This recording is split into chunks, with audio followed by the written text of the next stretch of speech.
ലൈവിലപ്പോൾ ഉരുളും തളുക എന്ന് പറഞ്ഞ ടാസ്ക് ആണ് നടന്നുകൊണ്ടിരുന്നത്. സിജോ സായി അപ്സര മത്സരിച്ചിട്ടുണ്ടായിരുന്നപ്പോൾ വിധികർത്താവായിട്ടുണ്ടായിരുന്ന ജാസ്മിൻ ആയിരുന്നു. സിജോ അപ്പൊ ആ കല്ലിന്ന് ചവിട്ടി കയറുമ്പോൾ തെറ്റായിട്ട് ചവിട്ടി കയറി കഴിയുമ്പോൾ അപ്പൊ ജാസ്മിൻ പറയും ആദ്യം തൊട്ട് വന്നം എന്നുള്ളത് പറയും. സിജോ ജസ്റ്റ് ബാക്ക് പോയിട്ട് പിന്നെ വരും, സ്റ്റാർട്ടിങ്ങിൽ നിന്ന് തുടങ്ങുന്നില്ല.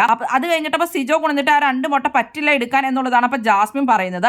അതിനാണ് സിജോയും ജാസ്മിനും തമ്മിൽ വഴക്ക് നടന്നിട്ടുള്ളത്. ശരിക്കും പറഞ്ഞാൽ സ്റ്റാർട്ടിങ്ങിൽ നിന്ന് തന്നെ വന്നം. ഇപ്പൊ കഴിഞ്ഞ ടീമിന് ജഡ്ജ് ആയിരുന്നപ്പോൾ പറഞ്ഞിട്ടുള്ളത് കേട്ടില്ല എന്നൊക്കെ അപ്പൊ ജാസ്മിൻ ചോദിക്കുന്നുണ്ട്. അപ്പൊ ഈ ജഡ്ജിന് പ്രത്യേകിച്ച് അഭിപ്രായമൊന്നും ഇല്ല എന്നൊക്കെ ഇവർ ചോദിക്കുവാണ്. ശരിക്കും പറഞ്ഞാൽ റൂൾ ബുക്കിൽ അപ്പൊ കൃത്യമായിട്ടല്ല ചവിട്ടെങ്കിൽ സ്റ്റാർട്ടിങ്ങിൽ തന്നെ വന്നം എന്നുള്ളത് തന്നെയാണ്. അപ്പൊ ഇവര് ചുമ്മാ വഴക്കുണ്ടാക്കിക്കൊണ്ടിരിക്കണയാണ് ഈ സിജോയും സായി ഒക്കെ അപ്സരയും. ശരിക്കും പറഞ്ഞാൽ ജാസ്മിൻ പറഞ്ഞു തന്നെയാണ് ശരി, ആദ്യം തൊട്ട് തന്നെ വേണം വരാൻ. അങ്ങനെയാണ് അപ്പൊ അവർ തമ്മിൽ വഴക്ക് നടക്കുന്നത്. സിജോ ആയിട്ട് പറയുന്നുണ്ട് നിങ്ങൾക്ക് 7 പോയിന്റ്സ് ഉള്ളതിന്റെ ഇതാണോ എന്നൊക്കെ. അപ്പൊ ജാസ്മിൻ പറയുന്നുണ്ട് നിനക്ക് ബോണസ് പോയിന്റ് വേണ്ടാന്നല്ലോ പറഞ്ഞു, പിന്നെ നീ എന്തിനാ പേടിക്കുന്നതെന്നൊക്കെ. അപ്പൊ സിജോ പറയുന്നത് എനിക്ക് ബോണസ് പോയിന്റ് വേണ്ട, വേറെ ചിലർക്ക് ബോണസ് പോയിന്റ് കിട്ടാണ്ടിരിക്കണം എന്നൊക്കെയാണ് സിജോ പറയുന്നത്. അങ്ങനെ ഇവർ രണ്ടുപേരും അങ്ങോട്ടും ഇങ്ങോട്ടും വാക്കുകൾക്കായിട്ടിരിക്കുകയാണ്. അപ്പൊ ബിഗ് ബോസ് പറയാണ് വിധികർത്താവിനോട് ഇഷ്ടമുള്ള തീരുമാനിക്കുക. അത് കഴിഞ്ഞിട്ട് ജാസ്മിൻ പറയും ആ 2 മുട്ട ഇടാൻ പറ്റില്ല എന്നുള്ളത്. എന്നിട്ട് 4 മുട്ടയാണ് ഇവർ ഇട്ടിട്ടുള്ളത്. ഇവരും 4 മുട്ട ഇട്ടു. അതുപോലെ തന്നെ ഡെൻ ടീം, ജിൻഡോയുടെ ഒക്കെ ടീം 4 മുട്ട ഇട്ടിട്ടുണ്ട്. മറ്റേ പീപ്പിൾസ് റൂം വന്നിട്ട് അവർ ഒറ്റ മുട്ട ഇട്ടില്ല.